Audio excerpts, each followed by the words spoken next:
जब मैं 17 साल का था तो मैं बाकायदगी से जिम जाता था और बस से घर आता था। एक इतवार की रात मैंने अपनी बस छोड़ी और बस शेल्टर में इंतजार करने लगा क्योंकि बर्फबारी शुरू हो गई थी।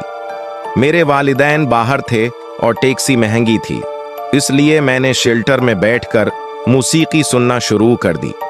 1 घंटे के इंतजार के बाद एक शख्स भारी कपड़ों में मलबूस नजर आया जो आहिस्ता आहिस्ता मेरी तरफ बढ़ रहा था। वो नशे या दवा के असर में लग रहा था और शेल्टर के दूसरे किनारे बैठ गया, बस मुझे घूर रहा था। जब उसने बस के बारे में पूछा तो मैंने कहा कि बर्फबारी की वजह से वो देर से आएगी। वो खुद से बड़बड़ाने लगा और जब वो मेरे करीब आया तो मैं बहुत परेशान हो गया।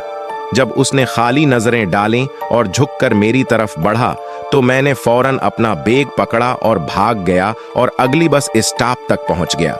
लेकिन जब मैंने पीछे मुड़कर देखा तो वही शख्स शीशे के जरिए मुझे घूर रहा था।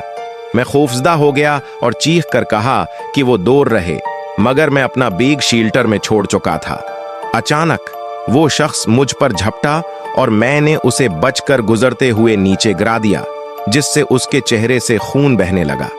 मैंने पुलिस और एम्बुलेंस को फोन किया, जो फौरन पहुंच गई।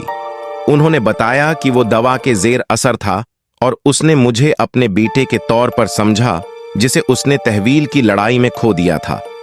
उसे इलाज के लिए ले जाया गया और उसके बाद मैंने उसे कभी नहीं देखा। जल्द ही मैंने अपना ड्राइविंग लाइसेंस हासिल कर लिया और कभी बस पर नहीं सवार हुआ।